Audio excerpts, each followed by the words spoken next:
Let us put our palms together. We respectfully invite Jiahhu Shifu to start the class. 3 half bows to Jiahhu Shifu. 1 half bow to the Buddha. Ami Tuofu. Let us start with a 5-minute meditation.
When we practice mindfulness of breathing,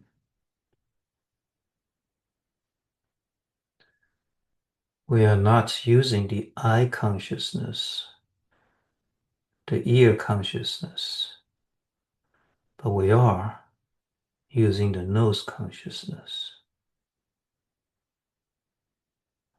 and not the tongue consciousness. We are using the body consciousness because it can sense the flowing of air.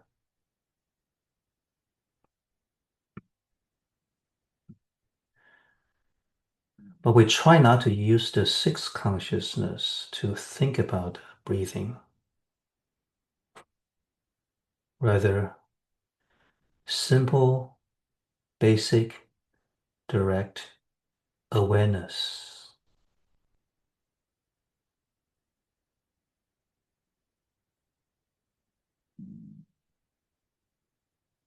The direct experience of being present and aware of the breathing, moment by moment. This is the practice.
Okay, let us put our palms together and recite the sutra opening gatha.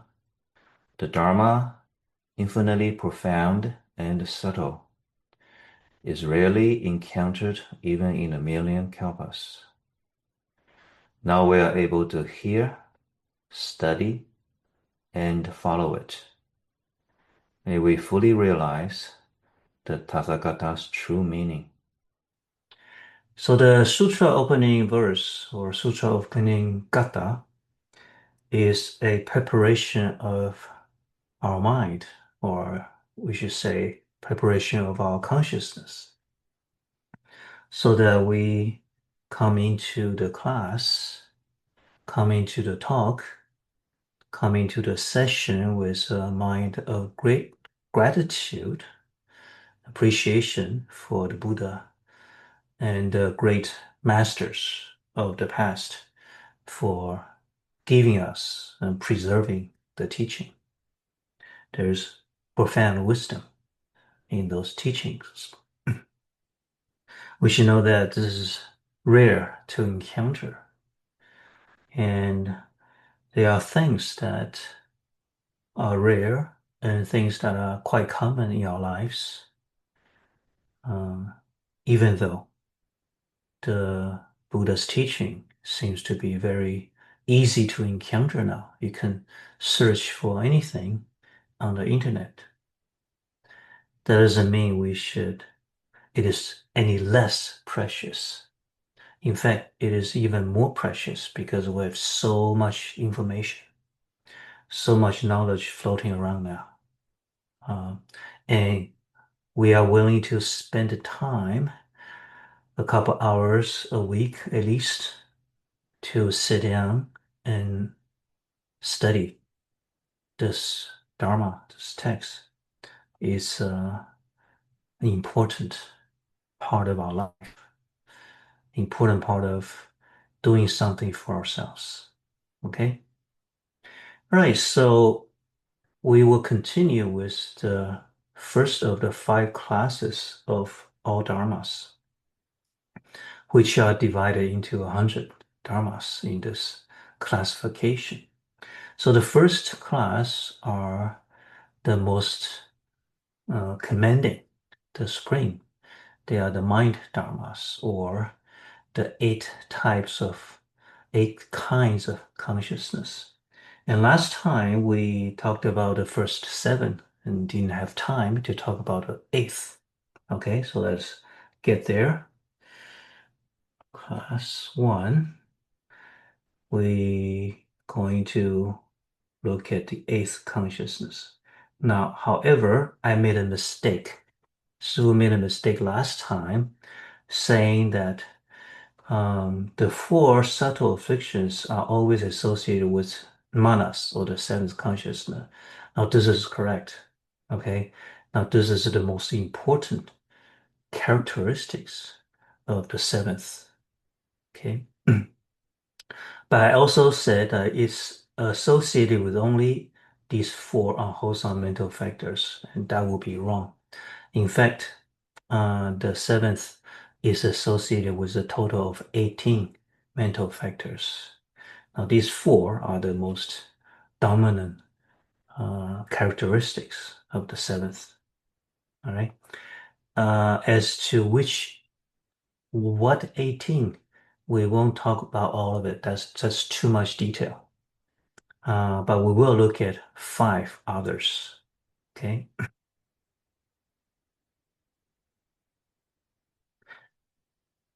All right. So now let us look at the 8th, or alaya, or storehouse, warehouse consciousness. Storehouse, so being a storage of karma seeds, is only one of the functions. Okay, it has other functions. So the alaya consciousness is the 7th and 8th are the most prominent, important characteristics of the Yogacara school, of this Buddhist school. Okay, it's unique in this school. Although this teaching of the 8 types of consciousness has spread across other Buddhist schools in China. We have 8 Mahayana schools in China. And the Zen school, the Chan school talk about it. The Vinaya school talk about it. And later Tiantai. I'm not sure Tiantai talk about it so much.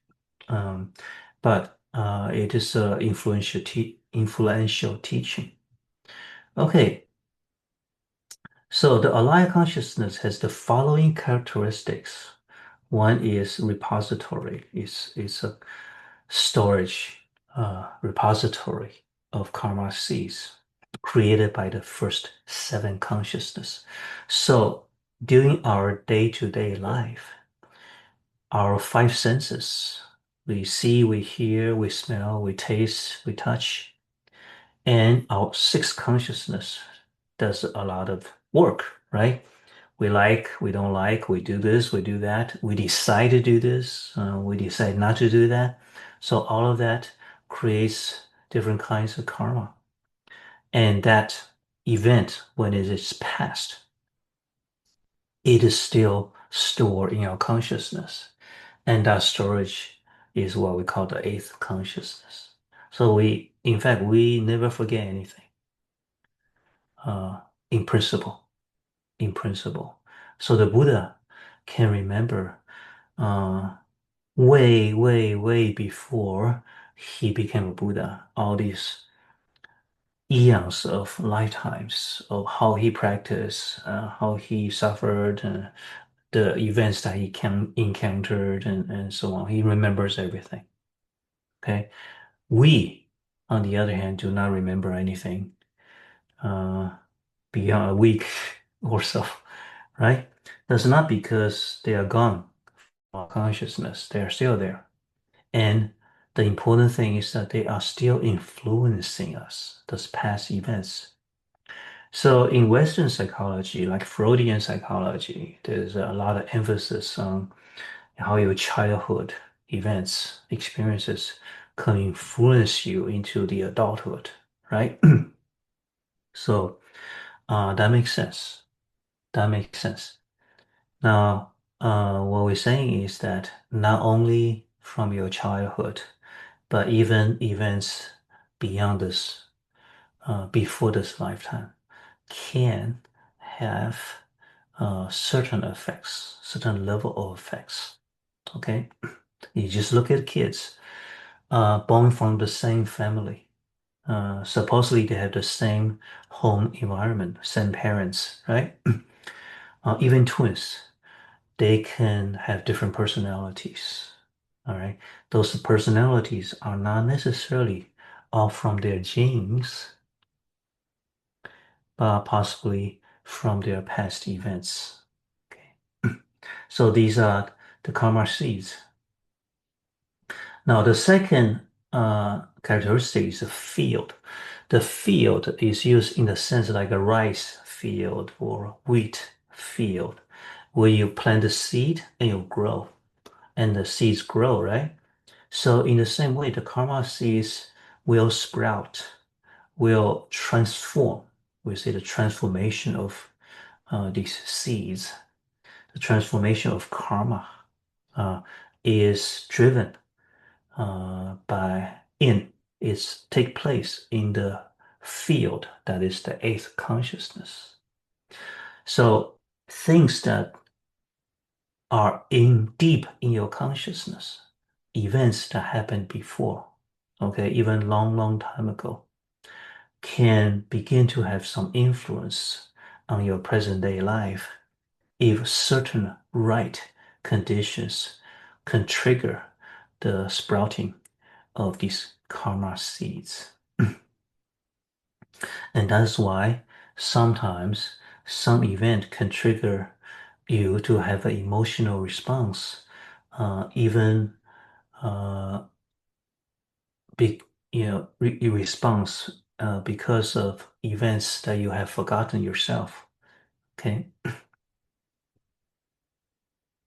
So when the conditions are favorable, the seeds will grow and bear fruits. The fruits here meaning the karma consequences.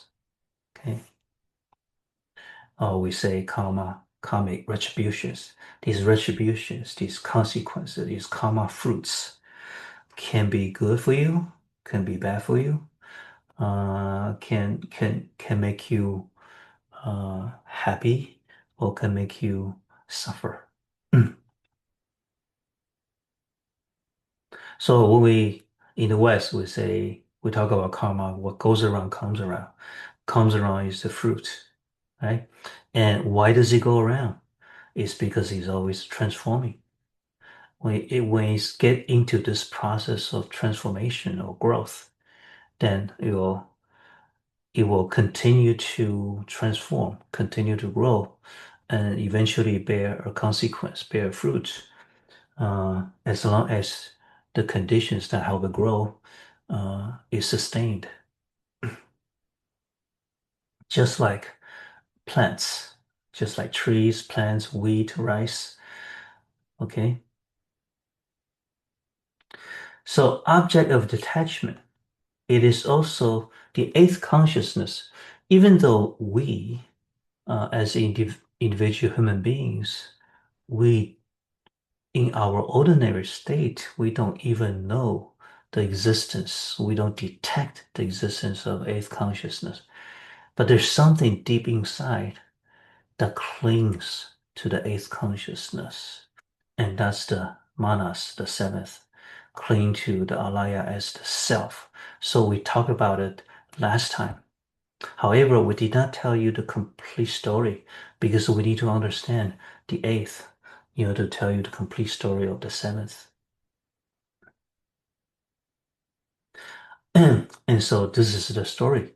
There are two parts to the alaya consciousness. There's the perceptive component and the form component. The perceptive component and the form component, kind of like our body. We have the part that sees, and we have the body that can be seen. Yeah. So in fact, all the eight consciousness have that perceptive component and the form component. Okay, we haven't talked about that because it's a little bit detailed, but in the eighth consciousness, it's important to understand that, to understand the deepest attachment to the self. So the perceptive component and the form component, the perceptive component is what sees or senses. And the form component is kind of like the body, okay? What is the body? What is the body of the eighth consciousness? Well, it's all these karma seeds. So do not think of the eighth consciousness as a big building, and inside are the karma seeds. Okay, there's no such building. The karma seeds are the body or the form of the eighth consciousness itself. Okay, so like in the old times in the villages, you harvest a lot of rice grains, right? You just pile it, you just put it in a pile, right? And that's the warehouse, that's the storage, kind of like that. The perceptive component sees the world, but it is with delusion, right? We don't see the world correctly. Now, we don't do that. And that's because the fundamental ignorance that is inherent in the eighth consciousness. So the perceptive component, in a way, sees the world, not with eyes, right? That's too crude. We're talking about in a very, very low level, it perceives the world, and including the karma seeds. And the form component is what is seen. Okay. Now this is a little bit abstract now, so bear with me. Now the manas, the seventh consciousness, thinks of the perceptive component of the laya as the self. So when we think about ourselves, we always think of ourselves as somebody who knows, right? Somebody who knows, somebody who's aware, somebody who can perceive. We will not cling to a dead rock and think that's me, right? Because the rock doesn't see anything, is not aware of anything. So our attachment, our idea of ourselves is gonna be something that knows, that's aware, that can think. Yeah. So that's something that can perceive. So the manas thinks of the perceptive component of the alayas as a self, and the form component as the world, including the external world and its own body, inner form. This is the origin of our delusion. So right now, we look at this world. What do we see? We see the blue planet, right? We see Earth.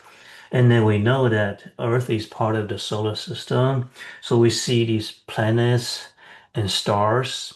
And we know that galaxies, the Milky Way, and so on and so on. That's what we have learned. And we can see with telescopes, radio telescopes, right? Well, that's true. And it's easy to think of that vision, that what we perceive, the world that we perceive, the external world, as the reality. Because it seems like everybody sees the same thing, right? Scientists, engineers who invented these telescopes and this measuring, the sensing equipment, they show us pictures and that's what we see. We seem to agree with each other. But actually that's because of mutual karma. We have similar karma. We have similar eighth consciousness, even though our karma seeds are quite different. Our experiences, individual experiences are different. Okay, but there's something very fundamental, something very low level that our experiences are quite the same and quite similar.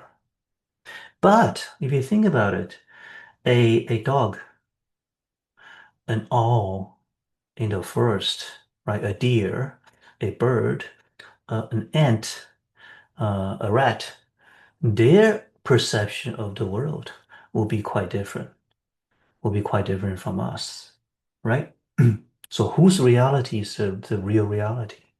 Well, none of us have the reality yet, right? None of us ordinary sentient beings. So when we are born as human beings, we see this world through human sense organs, right? Human eyes, human ears, human senses. When you're born as an animal, you're born with the animal senses, right? So certain animals like dogs, they have a much stronger smelling sense, right?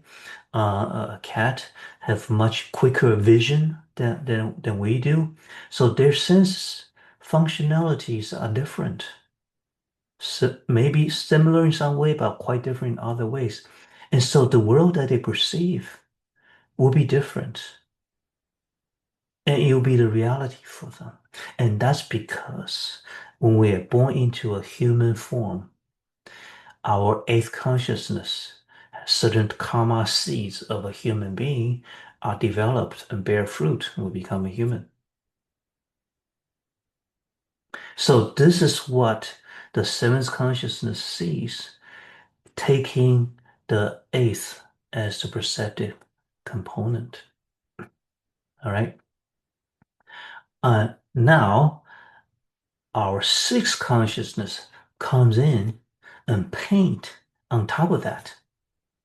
The sixth consciousness is like a painter, it paints on top of that. Yeah. For example, if you are a person who likes to go hiking, who likes nature, then when you come to the Prajna Forest Monastery, where I am now, you're gonna be very happy. Beautiful trees, great air. Love the greens, the trails, and so on. But if you're someone who likes to play computer games, on your phone, on your computer all the time, and you're not interested in going out and involving in nature, then you come here, you'll be really bored. It's not something beautiful, attractive to you, right? And if you're an artist, and if you're a scientist, if you're an engineer, and if you're a doctor, then your perception through your sixth consciousness, through the conditioning of the sixth consciousness, will paint, give a different shade to the fundamental reality according to the eighth and the seventh consciousness. Okay? So you know that the mosquito, for example, the fly and the mosquito, they have very complex eyes. Not two eyes, they have hundreds of eyes. What kind of world do they perceive? We cannot even imagine, right? But that's their reality because their eighth consciousness, when they are born as a mosquito, as a fly, these karma seeds for fly is ripens so that the world that they perceive, the external world they perceive, is according to what the fly sees. All right. So now we perceive this world and we perceive each other as such, but we think that's the truth. We think this is the reality. And we think this is who we are. This is the origin of our delusion.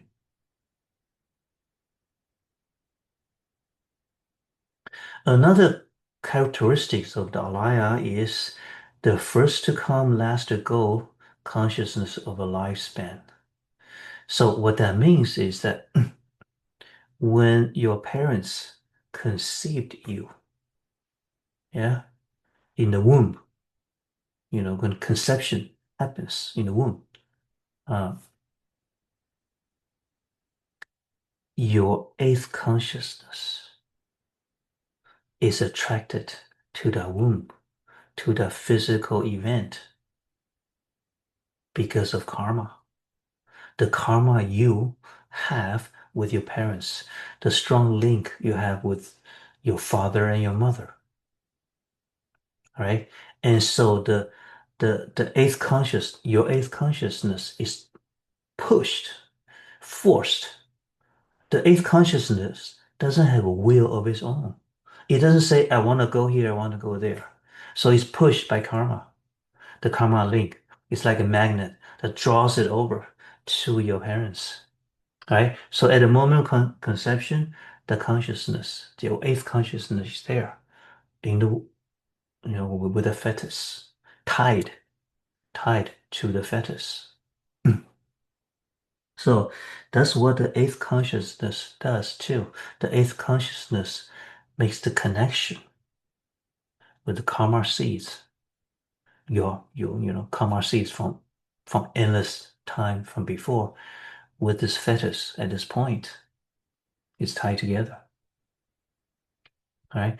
And as the womb develops, other types of consciousness awakens, or the karma seed for other consciousness, the first six, for that body, for that lifetime, will ripen and develop along with the physical fetus, right? The fetus grows, and then the sense parts, the sense organs are born, are developed, right?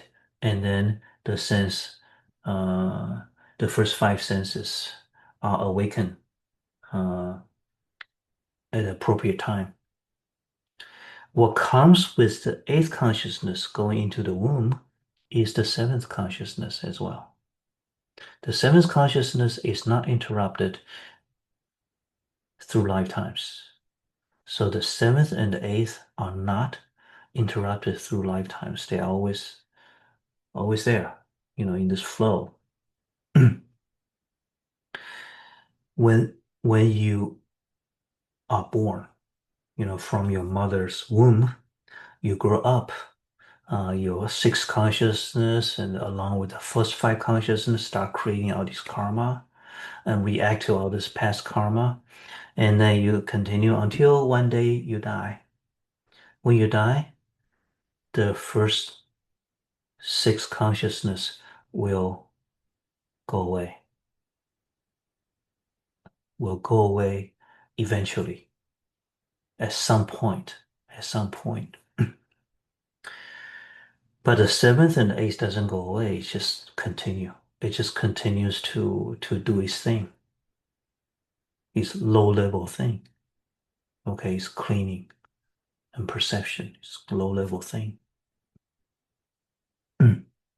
It's like you have a computer.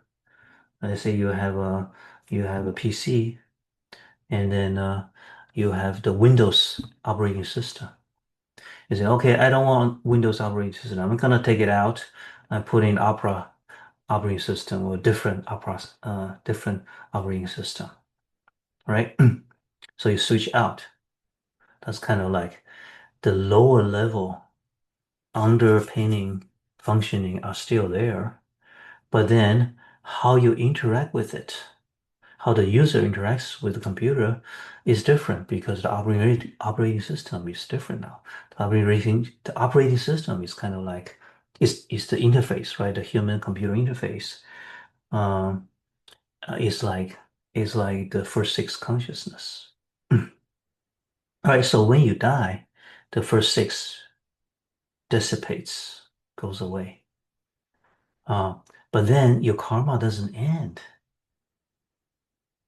The karma seeds continue to get ripened, or earlier we talked about the projecting karma and the completing karma. Remember that continues to flow, continues to develop, with the conditions of what you did in this life, and then continues until at the appropriate time your eighth consciousness gets drawn into your parents of the next rebirth. So that's why the alaya is the first to come and last to go. Okay, it actually doesn't go anywhere. It's not like you die in California and you get reborn in China. So then your eighth consciousness flies over to China. No, it's not like that. Because in the eighth consciousness, California or Beijing is it's not real. It's just manifestation of the karma seeds. So it doesn't actually, we don't actually go anywhere. It's just our perception changes.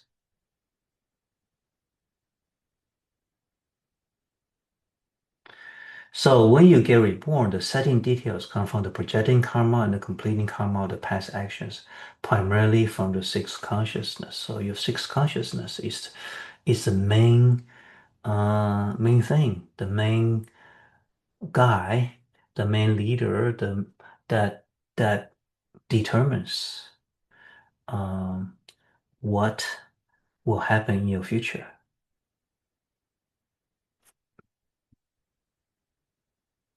So we should not imagine that the alaya is an entity that actually moves from one place to another. Rather, its manifestation or incarnation lasts through a lifespan. That's what I just explained.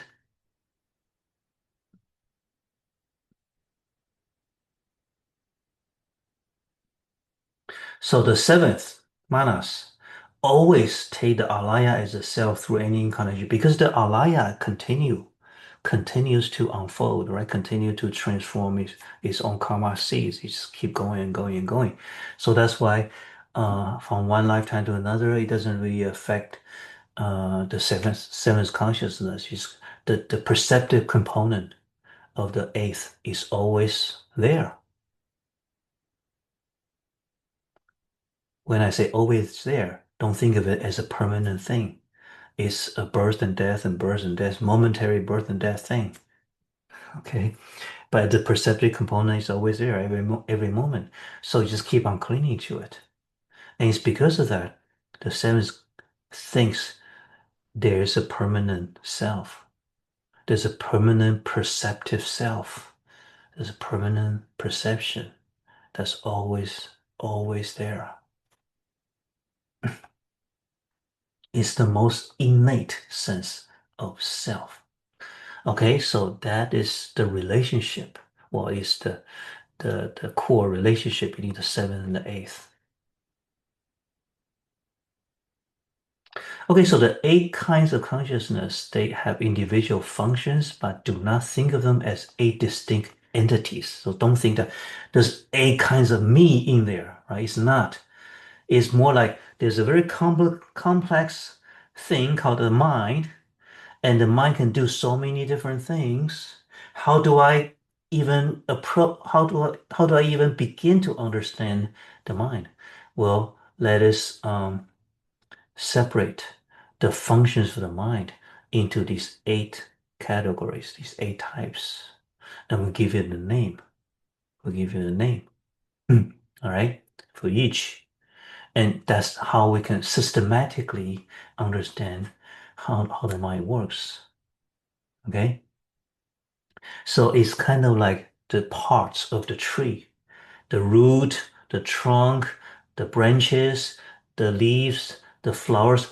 All of these parts are actually organic whole.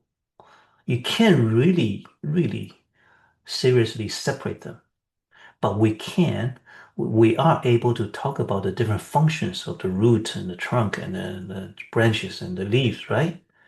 That help us, to understand how the tree works in a systematic way. That's what the eight consciousness are. And they're not separate things. They are, you know, they are how we can understand our mind. Now, in the very first class, I talked about the three natures, which is a very important teaching in the Yogacara school. And I haven't mentioned it. I didn't talk about it much. So let's use these eight consciousness to see how they relate to the three natures. The three natures are imagined nature,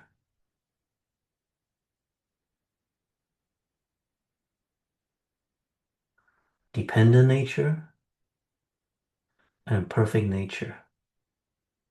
Okay?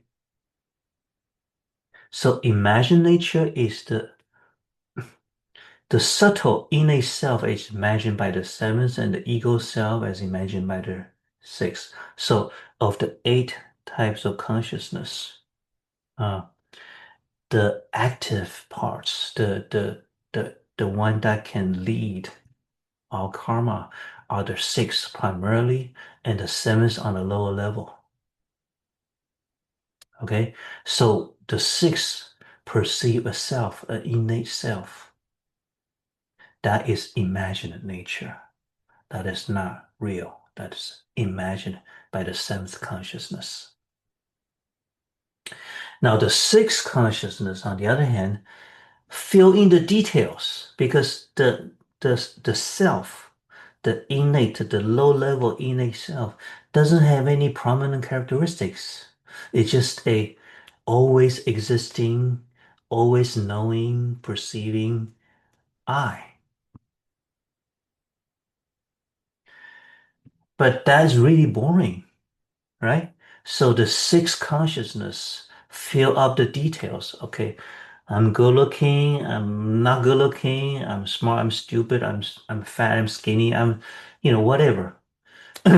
All these different personalities are uh, are perceived by the sixth. So we may call it the ego self, right? By the sixth consciousness. But that's also imagined nature, because anything you can say about yourself, any part of your personality can be changed. It is not innate. It is not unchangeable. It is changeable, right? So you can change any part of yourself if you really want to and if you work hard. Yeah, somebody who thinks that um, they are really incompetent in math can actually become good at it. If the good teacher, if a really excellent teacher can discover where the blockage is, where the hindrance is in that person's mind and help overcome. Okay.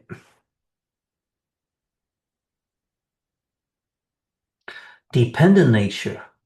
How the karma seeds in the eighth are transformed by activities of the first six, like seeds sprouting and bearing fruits. So we talked about the karma seeds. Events from the past will bear fruit. What goes around comes around. What that process itself is dependent origination or dependent arising or interdependence. There's a law, there's a rule.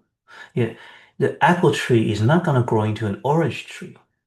So an apple seed is going to grow into an apple tree with the right suitable conditions. The right suitable condition is what we call the causal law, the causal principles. It's going to be slightly different for orange trees. It's going to be very different for like rosemary or basil, right? So what are the appropriate conditions for a person, for a human being to live in a healthy way would be quite different for a dog. The things that we can eat but very poisonous to a dog, right? The things that dogs eat but we won't touch, right? So what is healthy for a dog is quite different. What sustains the life of a healthy dog is quite different. So these conditions are different. That's the causal law. So how the karma seeds in the eighth are triggered into activation, are activated, and then how they transform and grow and so on, leading to some event happening to you in your life. Yeah, for in this life, things that happen to you without you asking for it. All right? Some things you get as a result of your effort in this life. For example, you decide you want to go to college and get an engineering degree or get an art degree, right? So after 4 years or so of work, then you got your degree.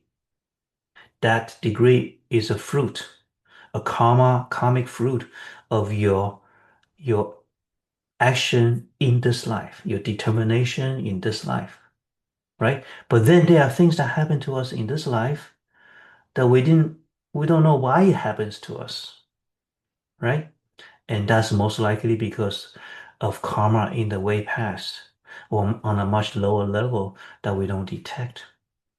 Yeah, it could well be from our past lives, things that happen to us, right? For example, the family we're born into, the family condition that we're born into, the region, what region on earth are we born into is definitely a result of your past karma seeds, not in this life because your life haven't started yet. So that's the dependent nature. How the eighth work is dependent nature. The eighth doesn't have the idea of I want to do this, I want to do that. You are good, I like you. That's the sixth consciousness. The eighth consciousness is mostly pushed, driven by the causal law.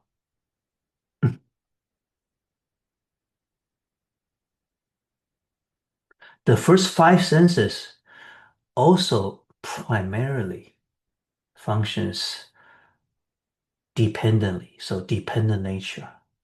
Dependent nature. Okay. So now you see the importance of imagined nature. The sixth and the seventh are the primary culprit for the imagined nature or our delusion. And that delusion, the wrong perception lead to our afflictions, our worries, our troubles, our suffering, our pain.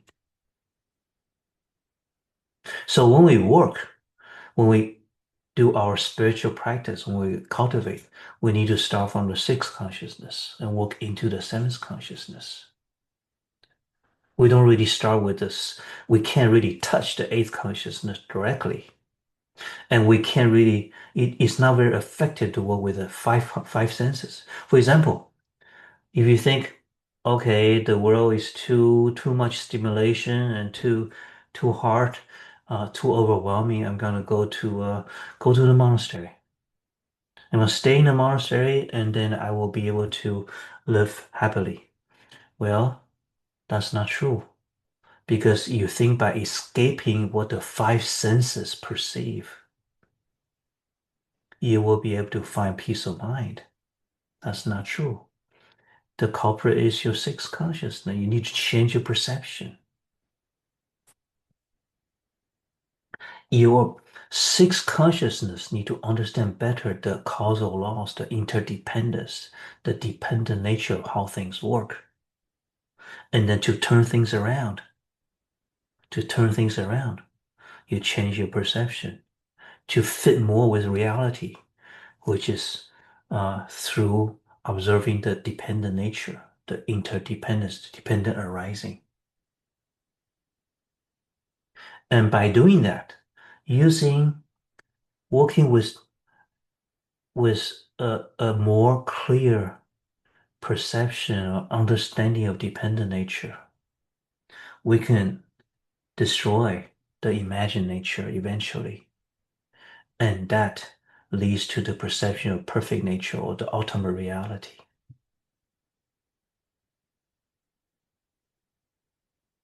So the perfect nature is not in any of the eight consciousness. It's not available yet, while the eight consciousness are still working, right? Although the first five perceptions are less diluted than six. So the perfect nature is revealed by using the dependent nature to remove the imagined nature. So remember the five classes, the unconditioned class, the unconditioned Dharma at the end is revealed by the first four, right? Revealed by the first four.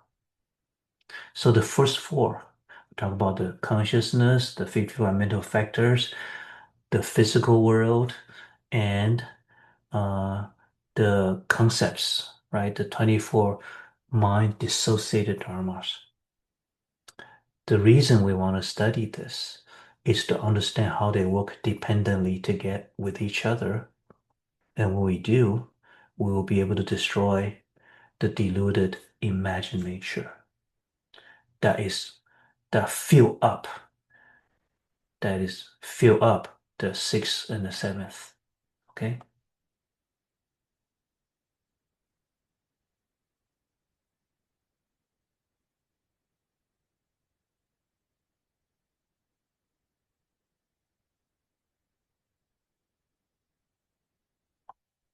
So most of us do not directly realize the karma effects or karmic effects of one's actions are in constant development. Constantly, but most of the time we don't feel it. And when we are blind to this, that's why some people can commit crimes. They think that, okay, by robbing somebody, cheating somebody, hurting somebody, I can get what I want. And they are ignoring the karmic fruits. And right now, some bad people are not suffering their karmic retribution, not because causality doesn't work, but because it takes time. It takes the right conditions for the fruit to come to fruition, for the fruit to ripen. Okay, but it's steadily, slow or fast developing.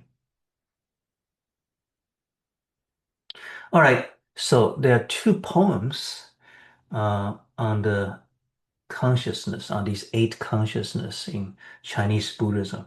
So I've translated as such. 8 brothers from one same womb.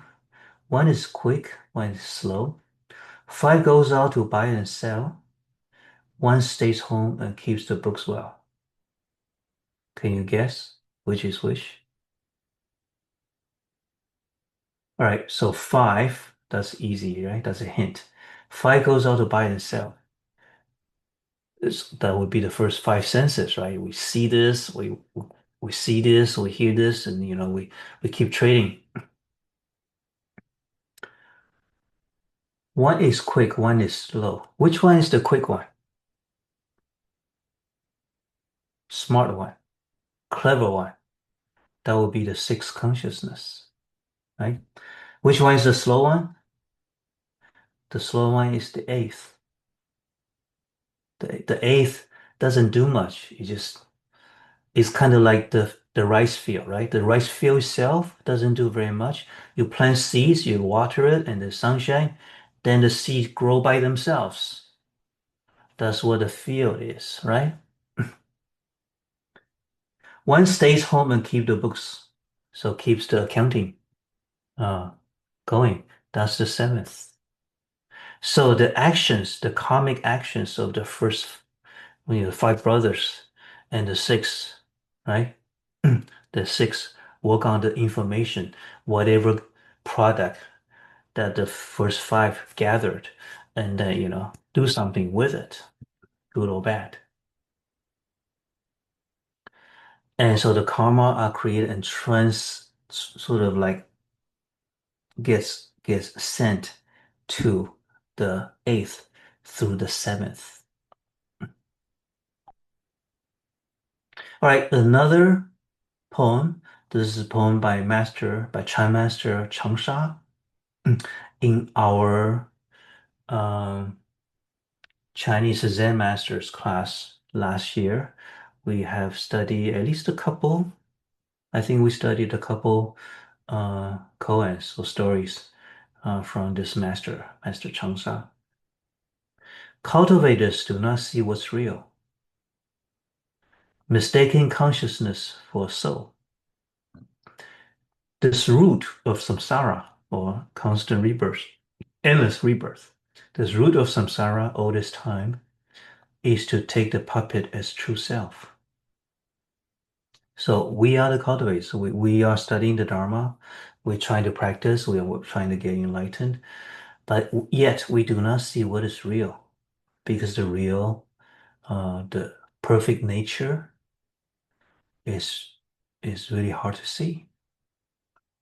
Mistaking consciousness for soul. So the soul refers to the self or soul or the true self.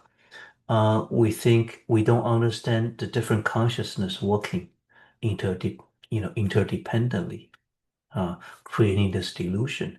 So we think, oh, there's a whole innate, independent, individual self that's there, always there. This root of samsara, this is the root of our rebirth. All this time, so since beginningless time, it's been there. It's been there. Don't ask where does it come from, because you don't have an answer. There's no answer for that. It's just there since endless time. Okay, nobody gave it to you. It's just there. So we take the puppet as true self. So the puppet refers to the ego self, to the false self. That is actually a puppet.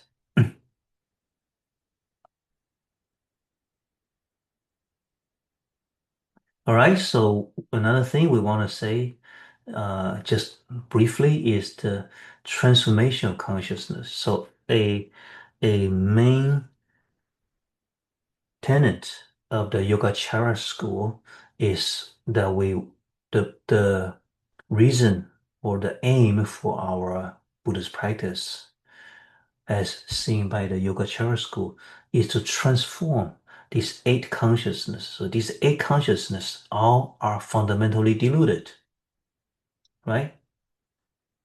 And the first 7 come from the 8th. So the first 7 are actually a transformation of the 8th, kind of like the seed turns into the root, and the root give birth to the trunk and the branches and the leaves and the flowers, kind of like that. Okay, so we want to transform these eight consciousness into 4 types of wisdom. The first 5 the 5 sense consciousness, they becoming what is called accomplishing wisdom. And we'll explain that in a moment. The 6th consciousness, we transform that into the wisdom of sublime discernment. Discernment is something we will talk about today or next time. So discernment is the way we discriminate, we compare, we analyze, and then we understand a discernment. However, discernment can be wrongful discernment, could be correct discernment. So we discern correctly, that leads to wisdom. We see the dependent nature of everything. That will be good discernment, leading us closer to enlightenment. But if we discern wrong, for example, somebody criticizes you, you think he's an enemy. That is a discernment that is on the wrong track, and that will bring you more suffering, right? So 6th consciousness is the thing, is the one that creates this good or bad karma, wholesome karma. Before we learn Buddhism, we are used to creating some foolish, unwholesome karma, right? So when we practice, when we learn about the 100 Dharmas, when we learn about the Heart Sutra, when we learn the Diamond Sutra, we learn the wisdom of the Zen masters, we begin to acquire this right discernment, the right way to see and perceive this world. So sublime discernment, it goes very deep, it goes very profound.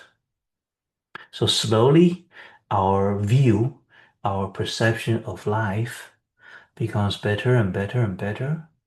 We become wiser and wiser. We understand the things happening around us better and better. So we gradually transform our 6th consciousness into a body of wisdom, characterized by good discernment and eventually sublime discernment. Okay, this is the key change. The change starts from here. And when we can do that, when we gather enough power and strength and depth and understanding, the right understanding, then we can change the manas into the wisdom of equality.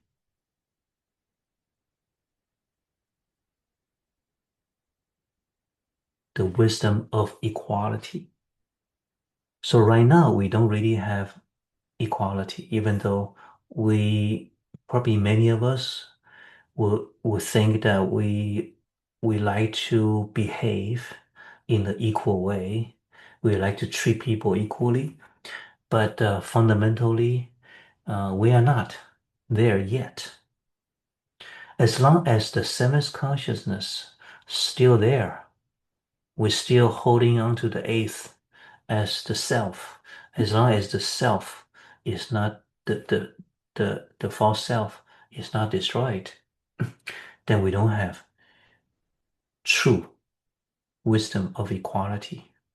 Yeah, so I will always be in the center to a crude degree or subtle degree, right? But when the false self is truly destroyed through wisdom of sublime discernment, we see our true nature, free from a permanent self. Then we see that all sentient beings, all human beings, men, women, Asian, American, European, African, Middle Eastern, whatever, all sentient beings All human beings, all sentient beings are fundamentally equal. Right now, we can believe that, but we don't perceive that yet with a direct experience. So when the seventh destroys in Zen Buddhism, it's called enlightenment. It's called awakening. It's the awakening. It's 开悟. It's when we destroy the seventh, and that's when we truly see the equality of all beings, and that's when we have the wisdom of sublime discernment, or to be able to see the truth as it is. And when we have these two kinds of wisdom, from the sixth and the seventh, then we will be able to use our five senses to accomplish what we want to do, which is to liberate sentient beings. Right now, we use the five senses to give me pleasure. How do I cook something nice? Yeah. How do I earn money? What do I say to please the other person? We use the five senses to satisfy the ego. But when we have transformed the sixth and the seventh, then we'll be able to, selflessly use the five senses to accomplish the work of a bodhisattva. So if you think the Grandmaster Weijue, my Shifu, how he's able to, in 20 years, build such a great monastery, ordain 2,000 monks and nuns, and then, accumulate millions of followers and spread the teaching across Taiwan and beyond. How can you do that in 20 years? Because all his five senses are used for this one single purpose, accomplishing the work of a bodhisattva. And so eventually, when you have these three, or when these three wisdom become more mature or more expert, more refined, then the alaya consciousness, eventually the eighth, will become what's called a perfect mirror wisdom. So the perfect mirror wisdom is a metaphor. It means that our mind, remember the eight consciousnesses are the functions of the mind. Our mind will be able to mirror perfectly what reality is. In other words, we perceive ultimate truth, ultimate reality. Okay? So the work begins with sixth consciousness. When we meditate on the breath, when we meditate on the whole body, when we meditate on our feelings, when we meditate on compassion, that's what we're doing. We are directly or indirectly transforming the sixth consciousness to be able to have right discernment. Right discernment, that would be the right view or the right understanding. Right understanding is the first of the Eightfold Path. The Eightfold Path. Okay? So we're connecting this older teachings now.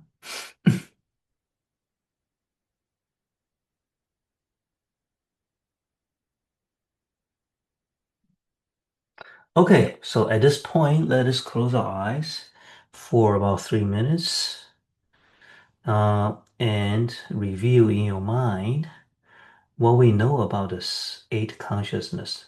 Don't worry if you don't remember all of the characteristics, because there's a lot of stuff that we squeeze into the 2-3 classes.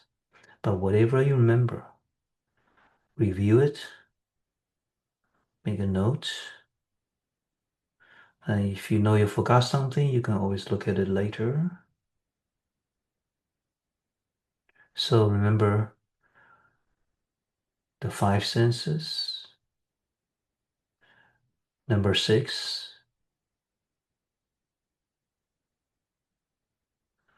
and the relationship between the seventh and the eighth.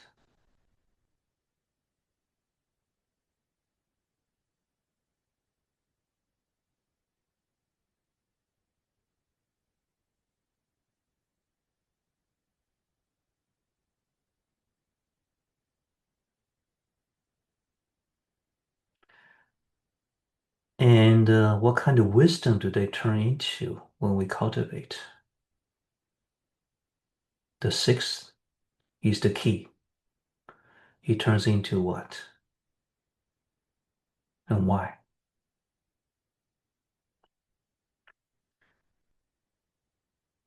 Why is the seventh turning into the wisdom of equality? What is preventing us from being truly equal now?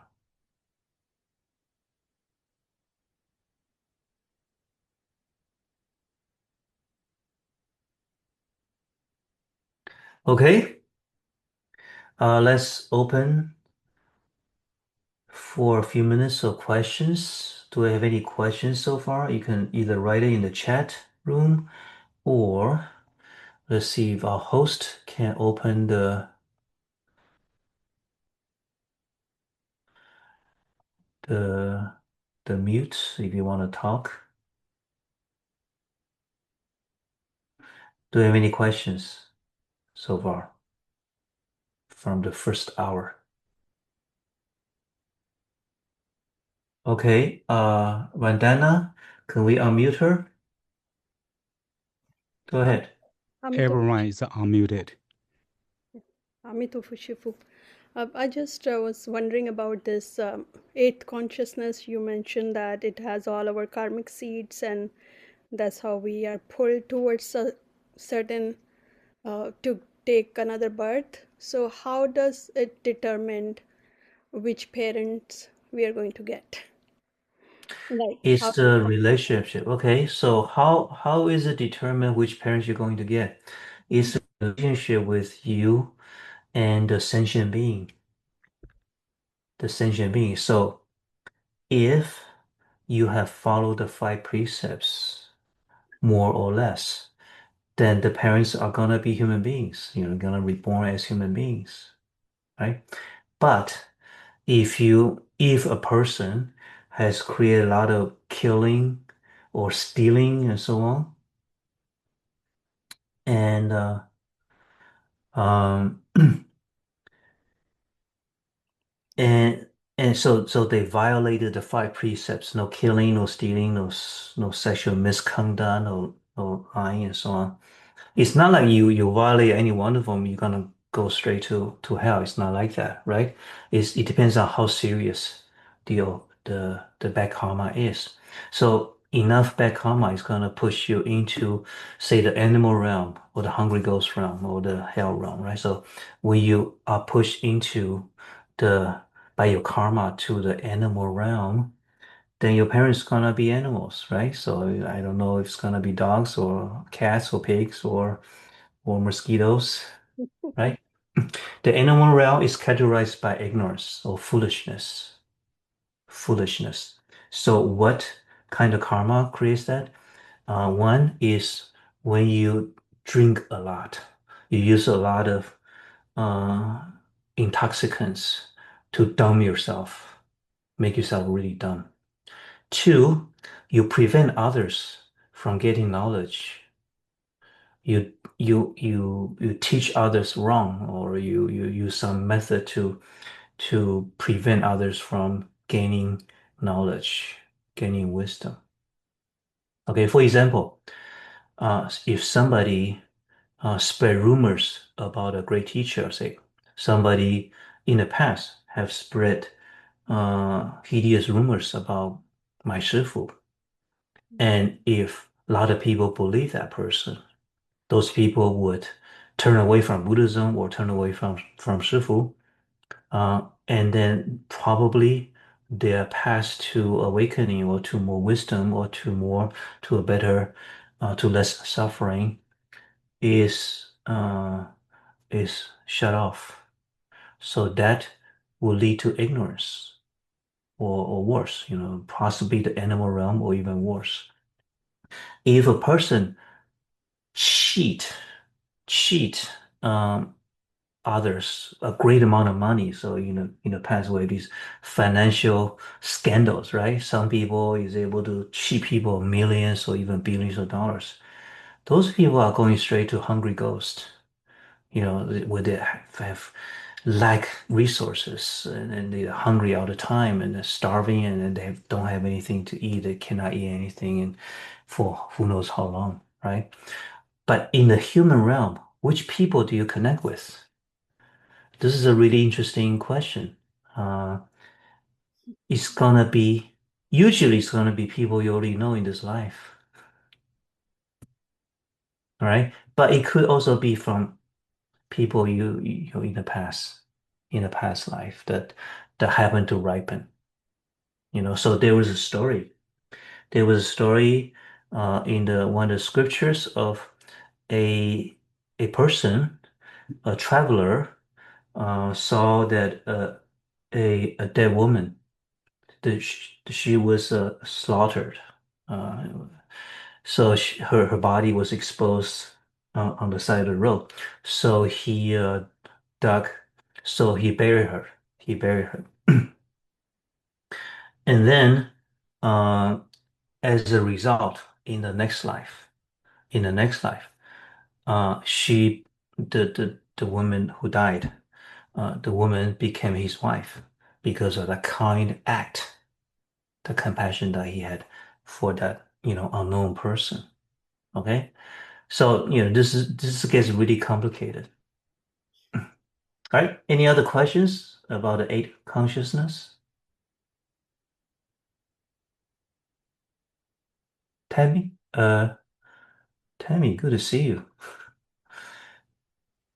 Okay, Tammy is my friend from graduate school. All right.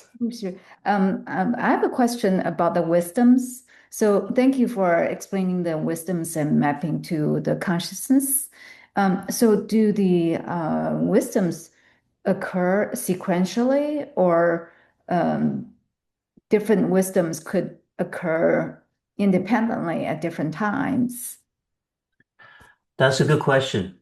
They don't occur sequentially. They can occur at the same time. For example, the more we learn about the Buddhism and the equality of people or sentient beings, even though we haven't directly experienced that, right? We become more compassionate toward people we previously may have bias toward. So that wisdom of equality is developing. And the key starts with the wisdom of discernment. So the more we judge correctly and judge better in accordance to the ultimate reality, to the way things are, then other things will change. We'll begin to use our five senses in a better way, right? And we become more willing to do nonprofit work, to come to the monastery to help out, to help others. So we are already using our five senses to accomplish good deeds. So they do interact with each other, okay? And they also reinforce each other, okay? Anything else? 师父，阿弥陀佛，知法令。In terms Okay. using this approach, when we think of in terms of Zen and we do a 7-day retreat, or where we are instructed to by directly pointing a mind, and if there's like in the Zen sudden enlightenment breakthrough, that would be analogous to a sudden opening of seeing, as you mentioned, the seventh as a brief awareness that the seventh was not real. Okay, so when we do a Zen 7 retreat, right?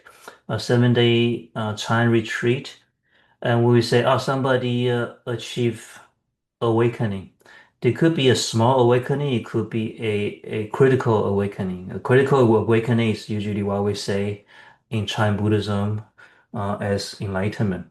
The enlightenment refers to two components. One, the realization of the seventh consciousness is wrong. The true realization of no self. And two, the pure knowing, the nature of the pure knowing, okay, which we haven't talked about in the Hundred Dharma class, right? But anything not at that level. So this is really significant. This is a critical point. Anything below that level, you could still have a sense of great joy or great insight. You can have many, many insights along the way, and some people may mistake that as enlightenment. So we need to be really careful. And that's why in many of these Zen stories, when a disciple achieves enlightenment, usually you need your enlightened master to verify for you, to test you. And sometimes they will test you once, twice, three times. Okay? Because it's not like a math problem. There's a definite answer there. Okay? Okay, let's continue with the second half.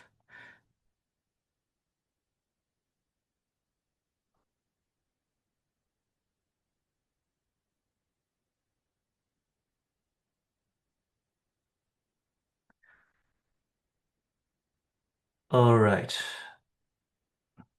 So we do have a exercise number 2. We had set number 1 and number 2. So I encourage you to look at some of them or all of them and do whatever you can. Remember, there are 3 parts. There's the thinking, internalizing the teaching. And the second part is meditation practice. So how can you use this knowledge in your meditation? And 3 is daily application. So these are how you can apply this teaching in little tasks, common tasks during the day. Okay. All right. So now we have talked about or introduced the 8th consciousness. We have not exhausted everything about the 8th consciousness, right? But it's a good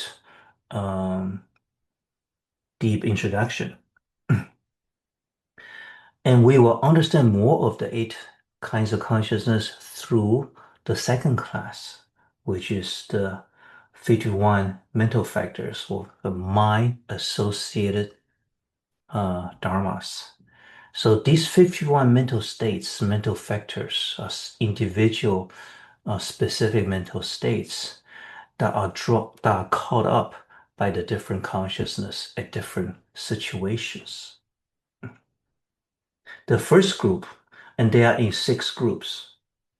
The first group is 5 of such factors. They are called universally active mental factors.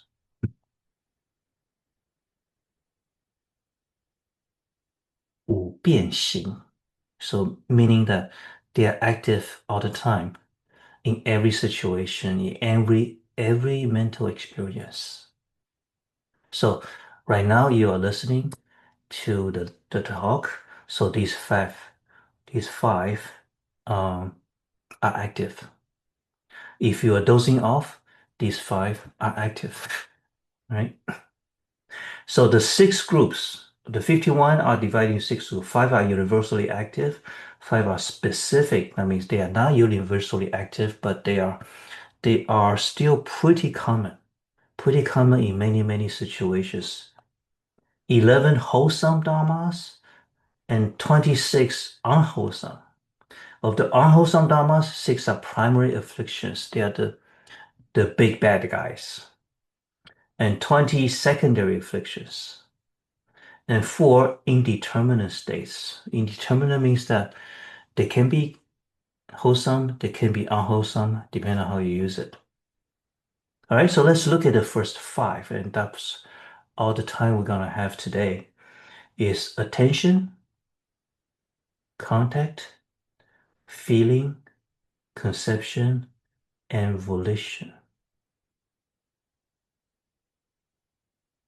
So because they are always active, almost always active, anytime any of the consciousness is active, they are there. They work with them.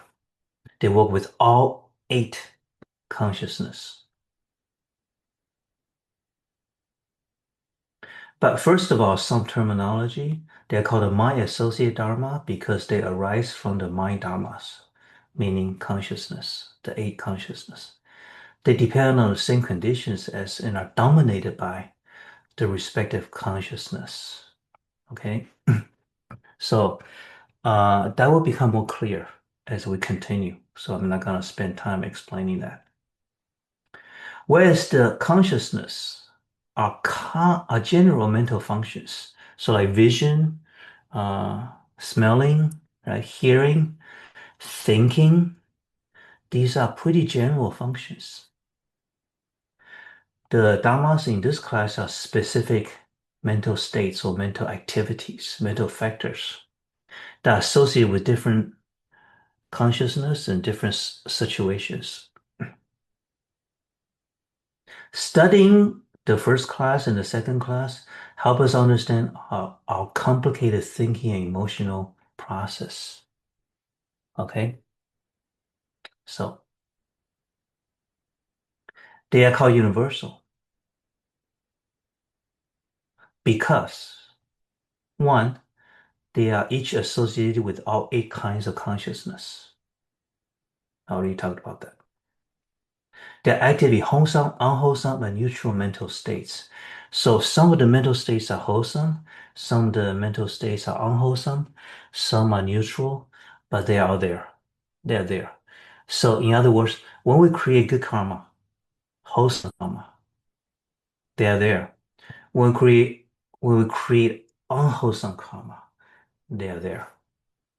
When we are drawing a blank, when we're just wandering aimlessly, they are there.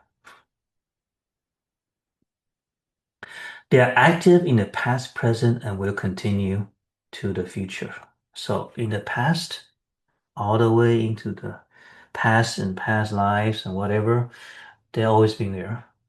And in the present, they're there. In the future, they will be there. They are all they're present in all sentient beings of the triple realm. So they are present in human beings, any human being. They are present in dogs and cats and pandas and mosquitoes and birds and fish. Now, not all the animals have all 51 mental states, okay? But they all have these 5. So they are in the realm of form. So celestial heavenly beings have these 5. Even realm of formlessness, human beings, sentient beings who have no form, no body, just mental, they just mentally existing, they have these 5 factors. So in humans and non-humans. Okay, first of all, attention. Attention is what you think it is. It's attention.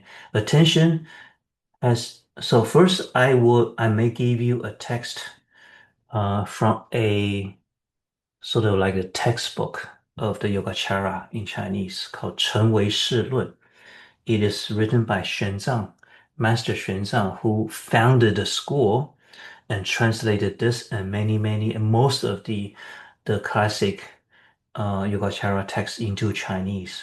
So he compiled this book called 成为世论. um,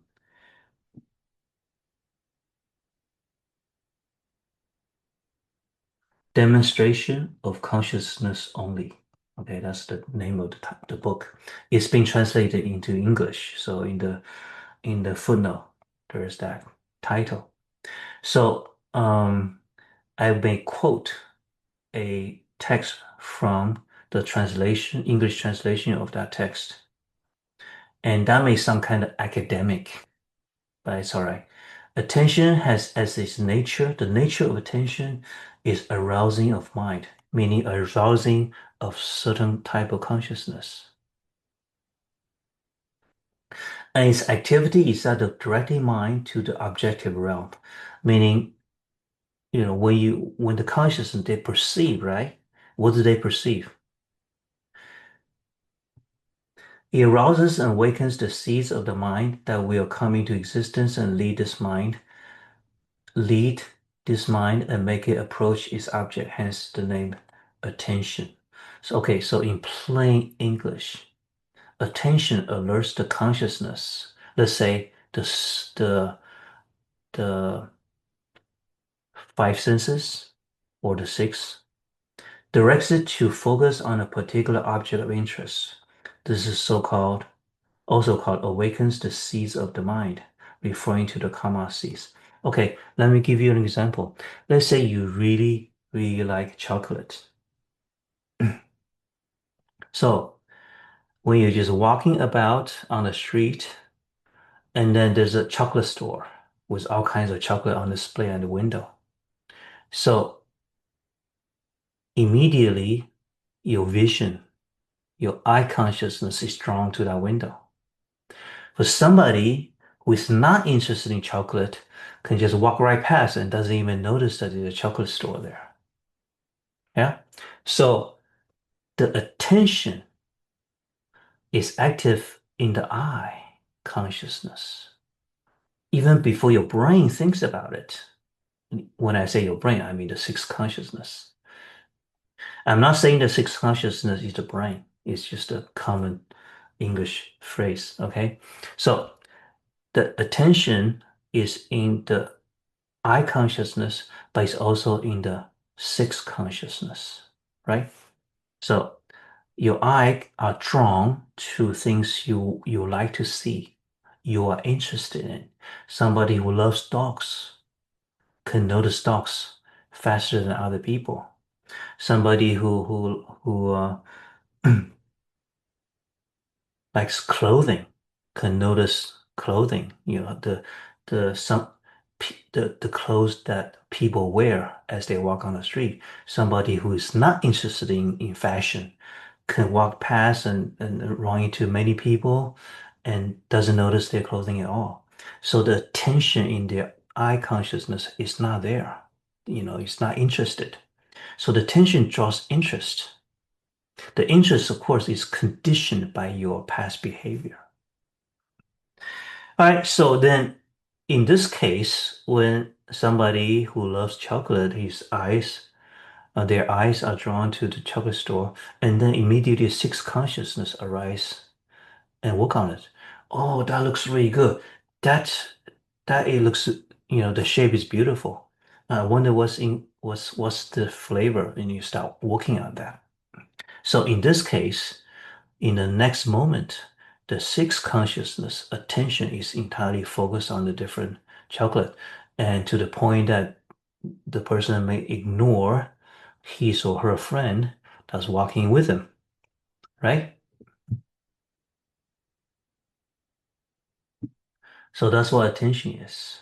Now, attention can work in the previous example when your senses draws your sixth consciousness to something that you like already. Or attention could work in this way. Where's my phone? You don't remember your phone, so you start scanning your room looking for your phone.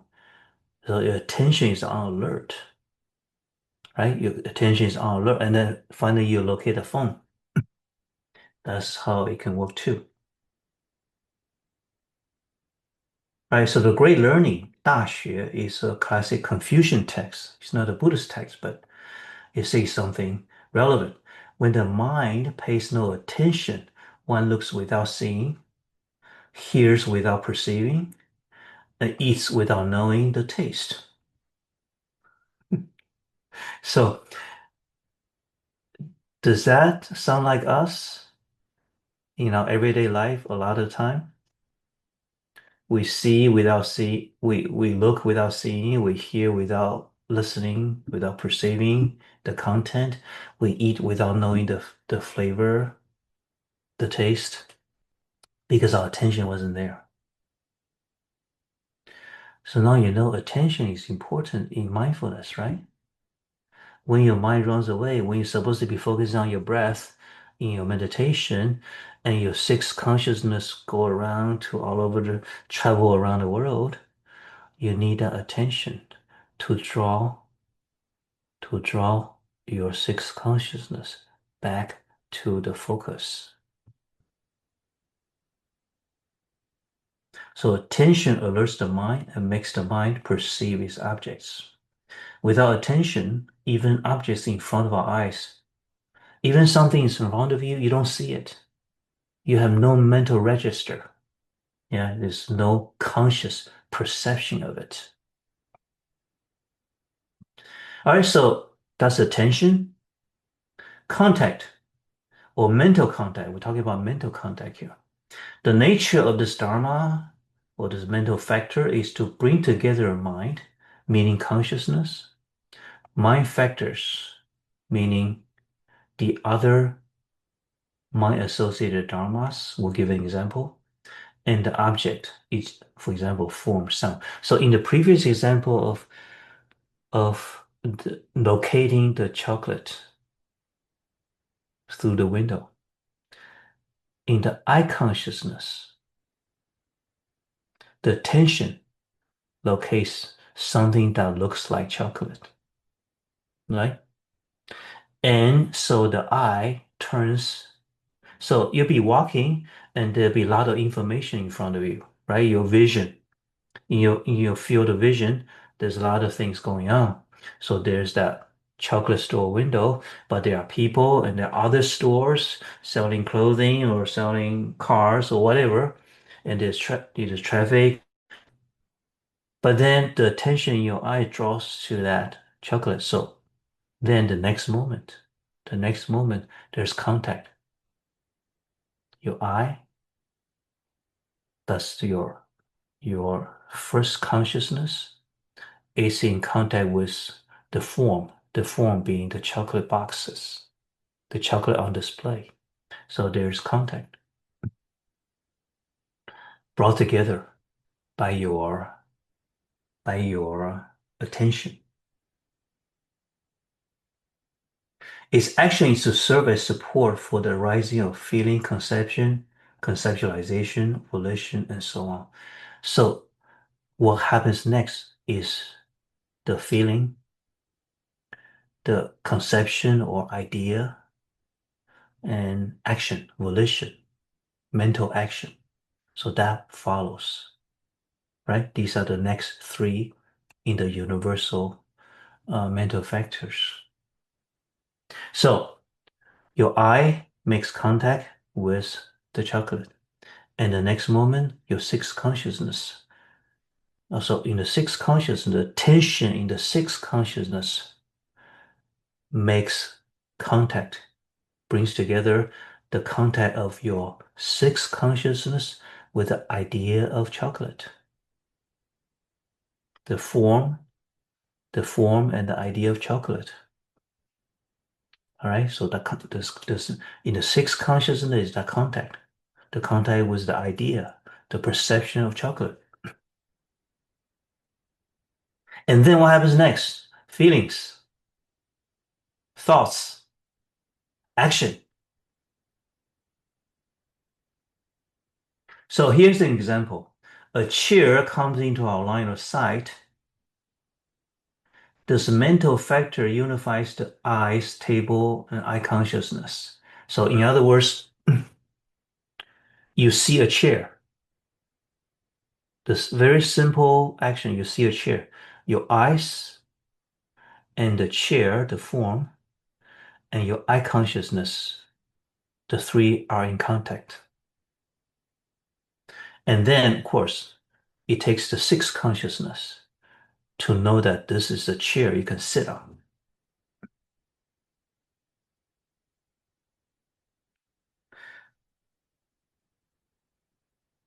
Some say that contact comes before attention. Some say attention comes before contact. There's arguments. But then, since they are both universally active, I don't think it's an important point to debate. All right, so the third of the universal is feeling. Now, this is crucial. This is very important. Of the 51 mental factors, this is one of the most important of feelings and emotions. Okay, so of course, this is a general term. It covers any specific feeling and emotions. So under this umbrella called feeling, mental factor, there are many, many different types of feelings. Feeling has as its nature the experience of objects that are agreeable, disagreeable, or neither. So what we usually say is feelings can be pleasant, unpleasant, or neutral. Right? And its activity is that of arousing craving because it creates a desire for union, separation, or neither one. What that means is that when you see the chocolate, for somebody who likes it, the feeling is pleasant. Oh, it's a warm feeling. Yeah, you feel really good about it, even though it could be very kind of subtle. And then it arouses craving. Craving is a form of desire, a strong desire that's in the next group. In the next group, the specific mental factors. So we talk about desire next, in the next group. But they may not arouse desires. With somebody, so let's say this person who loves chocolate has a friend who is trying to quit chocolate, who's just sick of chocolate. So the first guy says, "Oh, let's go in there and buy some chocolate." And his friend says, "No, I don't want to go in there." Right? So the feeling is different. It's kind of unpleasant. So arousing craving, this is a craving to get away. The desire to get away from chocolate store. So it creates desire for union. I want more. Separation. I want to get away. Or a third friend walking to the has no feeling about chocolate, so it doesn't matter either way. He can go in there and then walk out empty-handed. It doesn't bother him. All right. So feeling is one of the five skandhas, five aggregates, 五蕴, form, feeling, conception, volition, consciousness. So we studied this in the Heart Sutra already, right? Form, body, feeling, conception, volition, and consciousness. Notice 3 of the 5 skandhas appear in these 5 universals. So feeling is really important. Conception, the next one, is really important. Forming an impression, a way you perceive some object, some event. Okay, so feeling, conception, they are picked out from the 51 mental factors as part of the 5 skandhas because not everybody will study the 51 mental factors, like we are doing now. Yeah, and you don't necessarily need to, although it's good knowledge. So if you don't study the 51 or 100 dharmas, at least you need to know about the form, feeling, conception, volition, and consciousness. At least you need to understand this. That's how important feelings are. Feelings are primarily of 3 kinds: agreeable or pleasant, unpleasant, and neutral. From agreeable feelings come desire and craving. From disagreeable, unpleasant feelings come anger and resentment. So this desire and craving anger, resentment, these are the primary kinds of unwholesome dharmas. Unwholesome dharmas. Okay? They are the root of our bad karma. So that's why feelings are important. Neutral feelings, on the other hand, leads to ignorance or unmindfulness or drowsiness, laziness. So any type of feeling can be quite important. So feelings are very influential in the creation of karma. Okay. All right, let's look at the next one, conception. Conception. Or conceptualization. Some translators use perception. I think conception is a better term. The nature of conceptualization is that of grasping images of objects, and its activity is that of displaying and producing various names and forms. When distinct characteristics like green, red, blue, round, square, long, short, are established, then various names and words are produced accordingly. So in this description,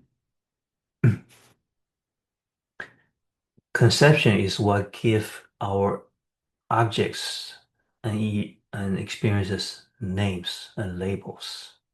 When we label them, we usually attach a type of feeling with it. Okay? We usually attach a type of feeling with it. So this conception and feeling together, they are primarily responsible for how we view our life, how we view things, and how we view people. And when we change our conception, our feelings can change too. That's how we cultivate and transform the consciousness into wisdom. So in Chinese, 色受想行识, 想 is composed of two parts. That's the genius of Chinese characters. You know, if you learn Chinese language, it's so interesting. It's a treasure. So the word for conception is 相 or image or form on top of 心 or mind. That is image in your mind. See, when you think of chocolate,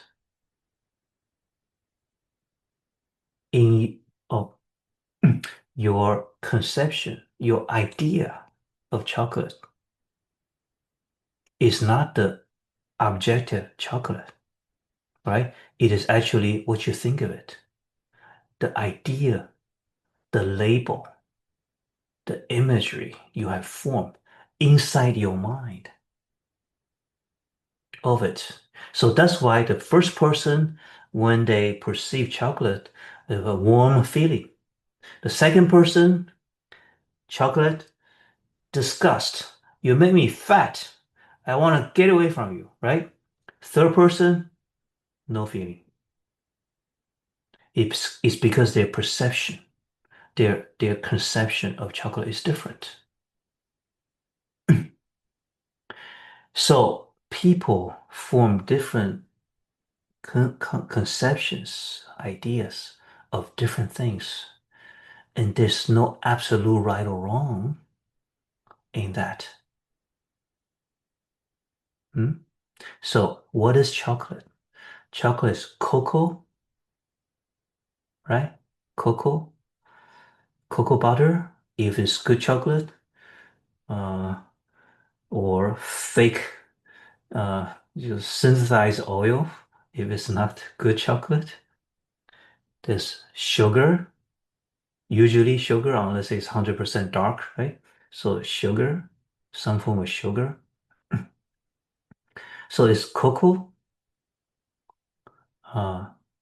oil and sugar. That's what it is. When you dissect it, it's not so attractive because cocoa powder by itself is bitter. It's bitter. Yeah. You ever try to eat 100% dark chocolate? Just cocoa mass. It's not very tasty. Nobody eat that for fun. Okay. Nobody eat that for pleasure. Okay. So that's kind of the objective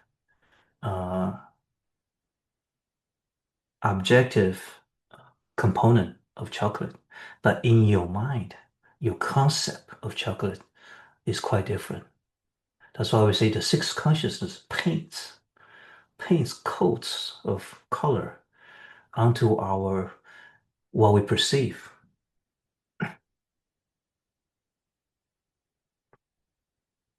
So you find, for example, Chinese people usually marry Chinese people, but there are a lot of exceptions, and so on.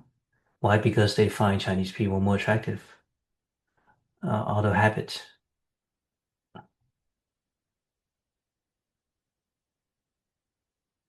So basic concepts the mind creates are directly related to the perception of the objects like colors, red, green. So red, green, and blue are what we name these certain frequencies of light, right?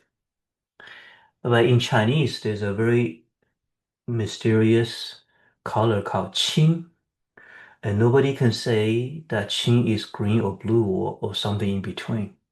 It's qing, and sometimes it can be black. So qing in Chinese is a color, but it's a very strange color. It's a very common color, but then it's used in all kinds of different ways. Could be black, could be green, could be blue, or some shade in between.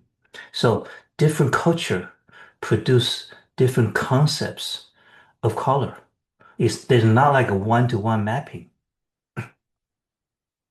Shapes like round and square and so on. Objects like rock, table, houses, and so on. We then create comparative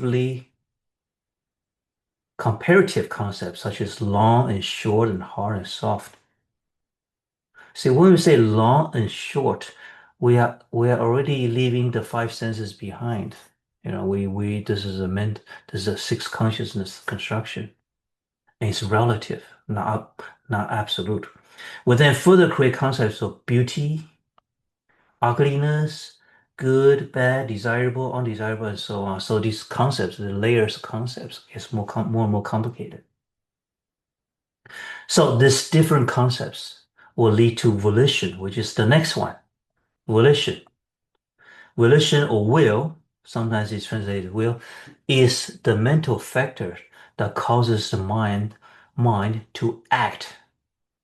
And it's this action that lead to karma.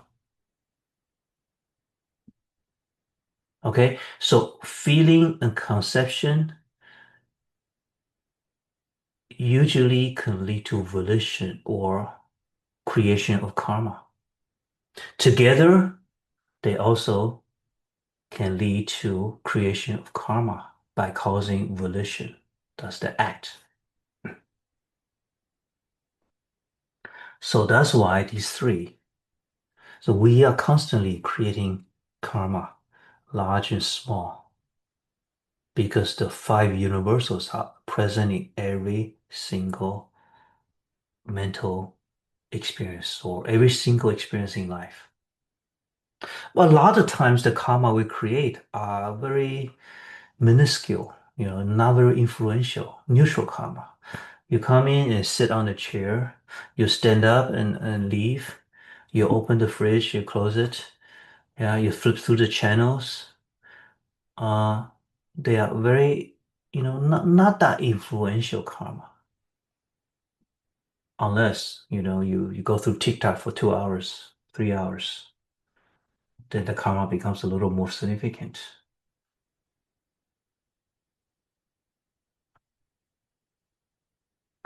Okay, we need to realize that concepts of objects in our mind are not the same as the object itself. This is what's important about conception. When we look at this world, everything becomes a concept in our mind. Everything is a conception, is the form inside our mind, the form inside our mind. We interpret it and store it in our memory.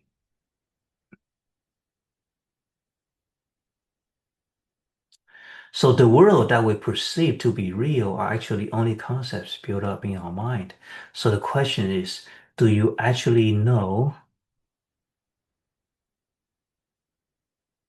a rock? Do you actually know the diamond ring? Do you actually know what it is? Or when you see a diamond ring, it's what you think of it. It's what your mind makes of it, right? That's why advertising is so powerful. So decades ago, somebody came up with this great advertisement line, great slogan, "Diamonds are forever," and created this cultural phenomena that when you love somebody, you need to give that person a diamond ring. You need to exchange diamond rings. That's a cultural thing created by a diamond company. It's not real. It's a concept.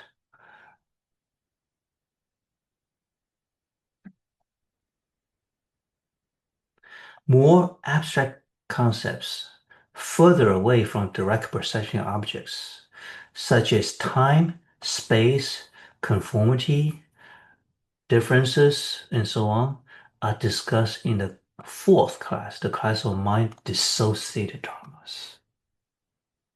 Okay? Those are very interesting group of things again. All right, number 5. Volition is a kind of complicated one. Oh no, I only have 2 minutes. I was going to do some interaction, but okay, I cannot talk about volition in 2 minutes, so I'm gonna have to quit. But you can look at a note, okay? There are a couple questions from our WhatsApp group. I'm glad that some conversation is taking place. So let's try to quickly answer some of them. There's a question about faith being a wholesome mental factor in the next group, in the third group. So why is faith a wholesome mental factor? Because the faith we're referring to is the faith we talk about in Buddhism is not blind faith, right? It's not blind faith. So you need faith to keep you going. Scientists talk about evidence, but they also have faith. They have faith in science. Yeah, so the faith is important in any accomplishment, any endeavor.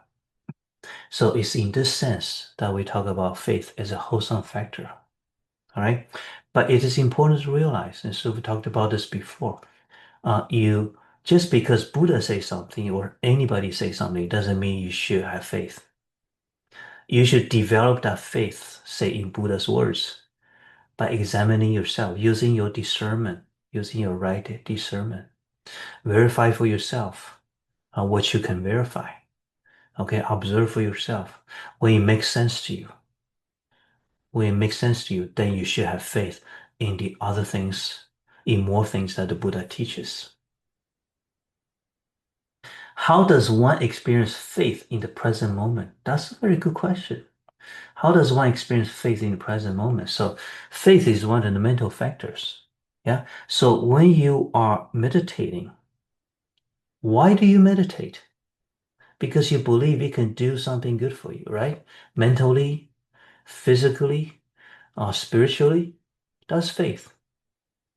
So when you meditate, you say, okay, I'm going to meditate. I'm going to do this every day, at least for 15 minutes, maybe even an hour.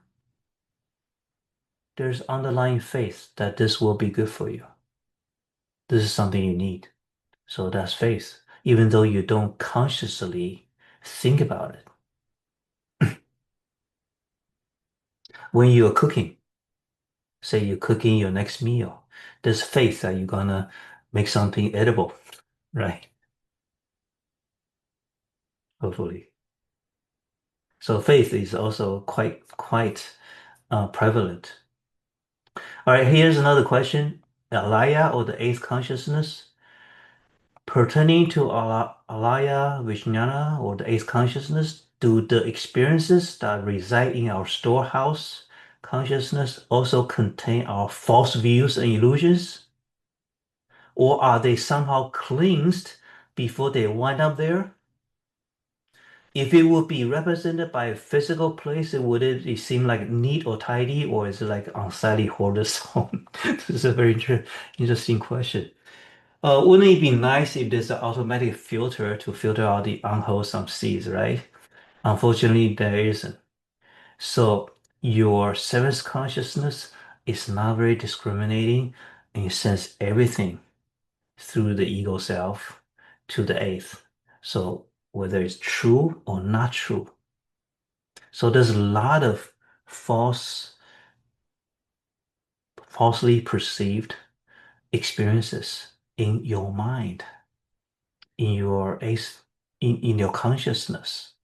That is why when you see somebody you don't like, you tend to focus on that person's negative parts to reinforce your perception and conception of that person. That's because of the karma seeds in the alaya. You already had those bias seeds. But at some point, we realize, oh, actually, I was too harsh, or actually, I didn't see the whole picture. And you begin to change. You begin to use the right discernment to change your perception of that person. Then you begin to feed different seeds into your storehouse. All right. And at some point, these different seeds will fight with each other, for attention. And so the old seeds may still come up and say, okay, I still don't like you, but then I'm willing to try to listen to what you say. That's the old seeds and the new seeds, competing. But hopefully through cultivation, through Buddhist practice, you begin to see that nobody is resentable. Everybody have their own karma and conditions, and there's a way to um,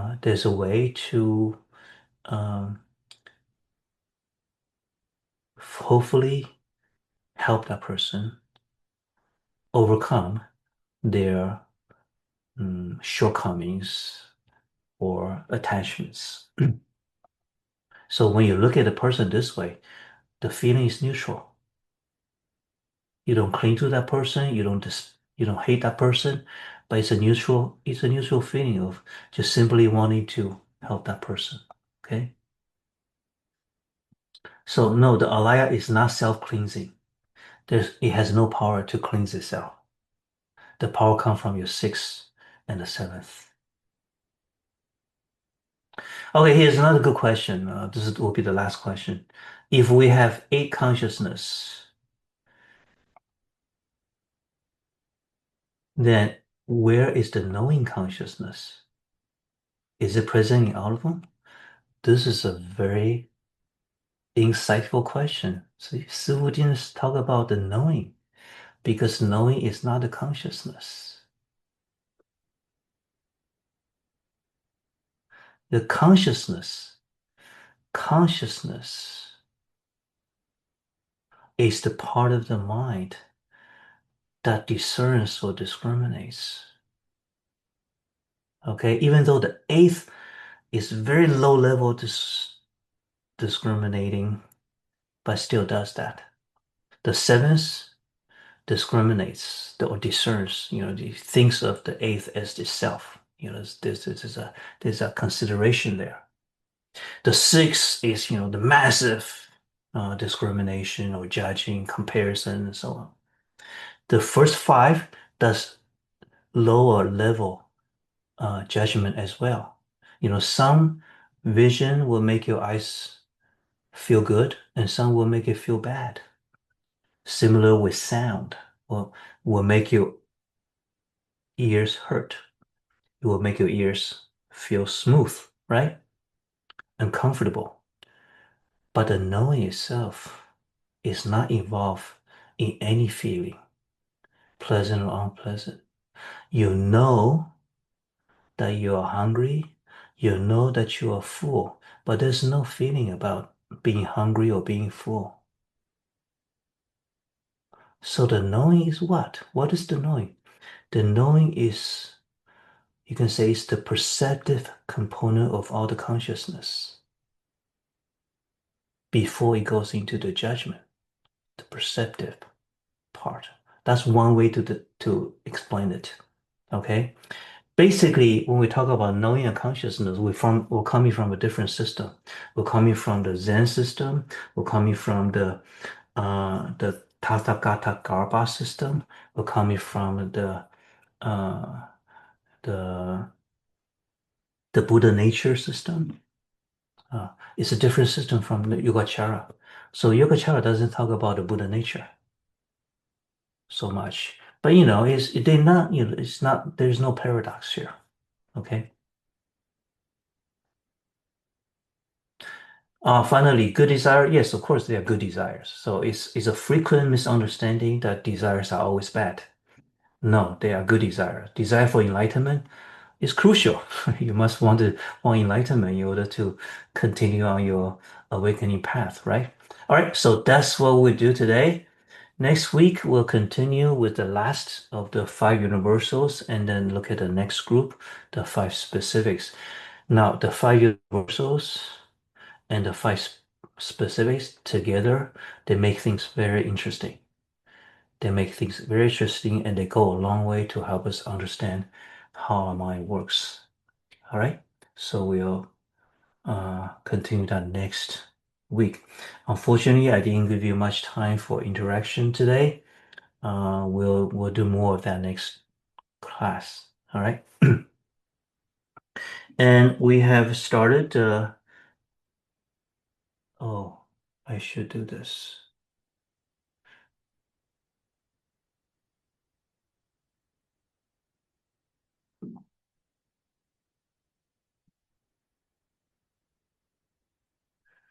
Okay, so this is our website, Prajna Dharma. This is our website.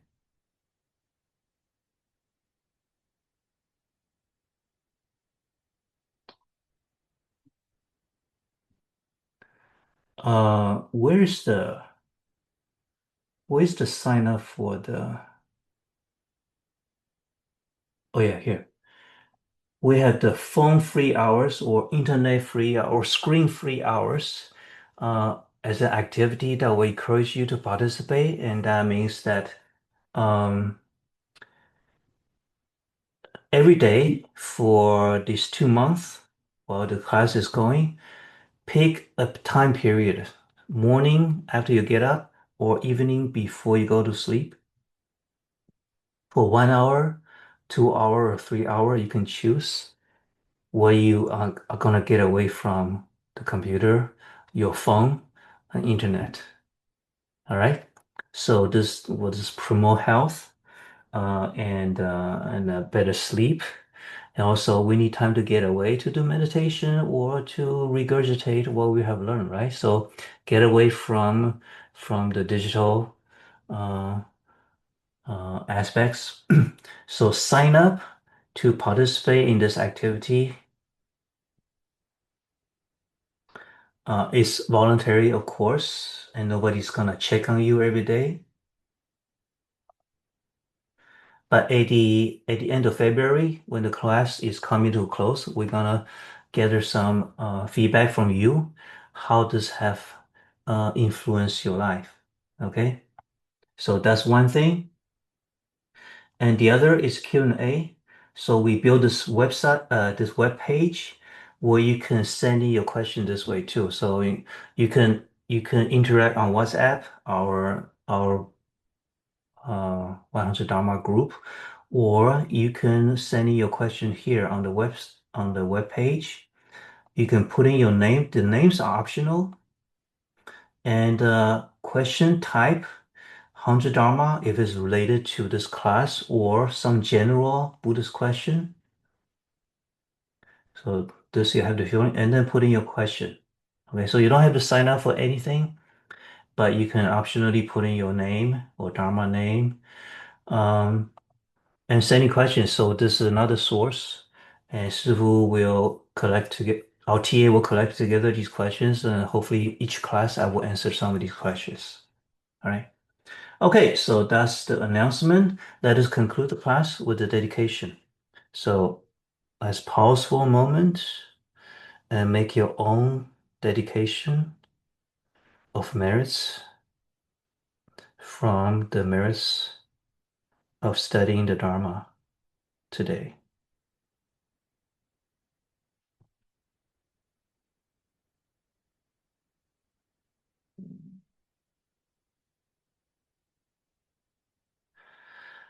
May the merits of our studying the Dharma together be dedicated to our own enlightenment and the enlightenment of all sentient beings. May the merits also be dedicated to peace everywhere in the world. May everyone have good health and bad karma eradicated. Okay, we'll see you either this Sunday in our awakening hour at 6 a.m. California time, or we'll see you next week in class. Okay, take care. Palms together. We thank Jiahhu Shifu with 3 half bows. 1 half bow to the Buddha. 阿弥陀佛。 Okay, see you all next time.